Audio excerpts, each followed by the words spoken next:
पाहतो सध्याची दृश्य नागपूर विमानतळावरची ही दृश्य आहेत। काँग्रेसकडनं चंद्रपूरमध्ये उमेदवारी मिळाल्यानंतर प्रतिभा धानोरकर या पहिल्यांदाच नागपूर विमानतळावर दाखल झालेल्या आहेत।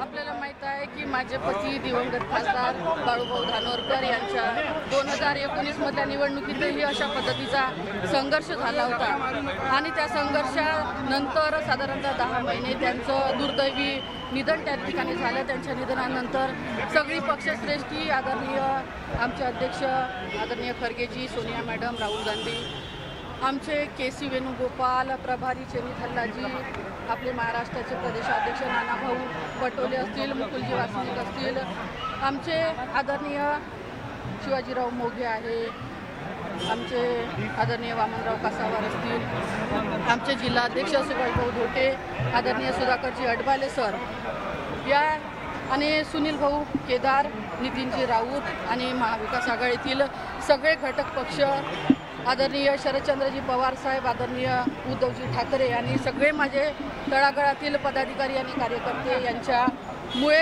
ती उमेदवारी आम्हाला मिळाली होती आणि आता देखील माझ्या पतीच्या निधनानंतर ही जबाबदारी माझ्या खांद्यावरती या सगळ्या लोकांनी टाकली आणि मला विश्वास आहे की त्यांनी सर केलेला हा गड मी नक्की या ठिकाणी कायम ठेवील आणि त्यांनी टाकलेला हा विश्वास, त्यांनी माझ्या खांद्यावर दिलेली ही जबाबदारी मी यशस्वीपणे पार सुधीर मुनगंटीवार तुमच्या अपोजिट उमेदवार आहे भाजपचे, किती तगडी लढत तुम्ही मागताय, त्यांनी दिग्गज चेहरा भाजपने उतरवला आहे। आपल्याला माहित आहे की माझ्या समोर जे उमेदवार म्हणून आहे आदरणीय सुधीर मुनगंटीवार, ह्या महाराष्ट्राच्या राजकारणातील एक दिग्गज नेता म्हणून मुरब्बी असं राजकारण त्यांनी चंद्रपूर जिल्ह्यात केलं। खासदारकीची निवडणूक त्यांनी लढवली, सतत आमदार आणि विद्यमान मंत्री म्हणून ते काम करत आहे। माझ्यासाठी ही लढाई काही इतकी सोपी नाही आहे, अतिशय राजकारणाचा दांडगा अनुभव त्यांना आहे, त्याच्यामुळे ही लढाई माझ्यासाठी लोकशाही विरुद्ध हुकुमशाही अशा पद्धतीची ही लढाई आहे। गेल्या निवडणुकीत बाळूभाऊंना उमेदवारी मिळवताना खूप संघर्ष करावा लागला होता, तोच संघर्ष यंदा तुमच्या वाट्याला आला। गेले अनेक आठवडे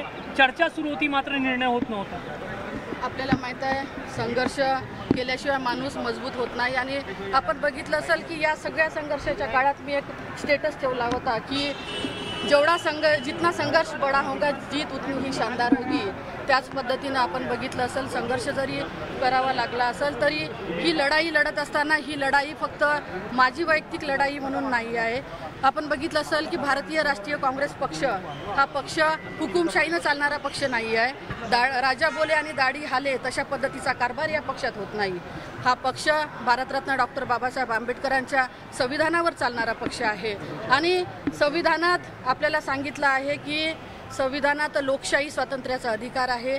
त्या अधिकारामुळे कोणी जर दावेदारी केली तर तो त्यांचा नैतिक अधिकार आहे।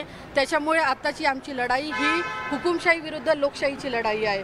ही लढाई आमची लोकशाही आणि संविधान वाचवण्याची लढाई आहे। त्याच्यामुळे सगळे एकत्र येतील आणि काम करतील। गेल्या वेळेस बाळूभाऊच्या निवडणुकीमध्ये विजय वडेट्टीवार यांची भूमिका नाकारता येण्यासारखी नव्हती, आता तुम्हाला त्यांनी शुभेच्छा दिल्या का? या निवडणुकीतही तुम्ही त्यांना सोबत घेणार आहे का? कारण की गेल्या काही दिवसात तिकिटासाठी संघर्ष पाहायला मिळाला, पक्ष म्हणून आता एकत्र असणार आहे का तुम्ही? मी आत्ताच तुम्हाला सांगितलं की पक्षाचे जे ध्येय धोरण आहे, आमचा पक्ष हा लोकशाहीवर चालणारा पक्ष आहे, भारतीय राज्यघटनेवर चालणारा पक्ष आहे। त्याच्यामुळे त्यांना उमेदवारी मिळाली असती तर पक्षश्रेष्ठीला जो आदेश दिला असता तो त्यांनी फॉलो केला असता। मला उमेदवारी मिळाली तर तो आदेश ते देखील फॉलो करतील आणि ही लढाई आमची संविधान आणि लोकशाही वाचवण्याची लढाई आहे। त्याच्यामुळे तळागाळातील सगळे पदाधिकारी कार्यकर्ते एकत्र येऊन ही आम्ही लढाई लढू। उमेदवारी अर्ज कधी भरणार आहात? त्या दिवशी तुमच्या जिल्ह्यातले वरिष्ठ नेते आहेत, विरोधी पक्ष नेते आहेत, वडेट्टीवार सोबत असणार आहे का? उमेदवारी अर्ज आम्ही नामांकन अर्ज येत्या 27 तारखेला दाखल करणार आहोत आणि पक्षश्रेष्ठी म्हणून जिल्ह्यातील आजी माजी मंत्री असतील, आमदार असतील, खासदार असतील, सगळ्यांना आम्ही त्या ठिकाणी निमंत्रित करणार आहोत आणि विरोधी पक्ष नेते म्हणून ते 100% मी त्यांना आमंत्रण करणार आहे आणि ते त्या ठिकाणी येतील।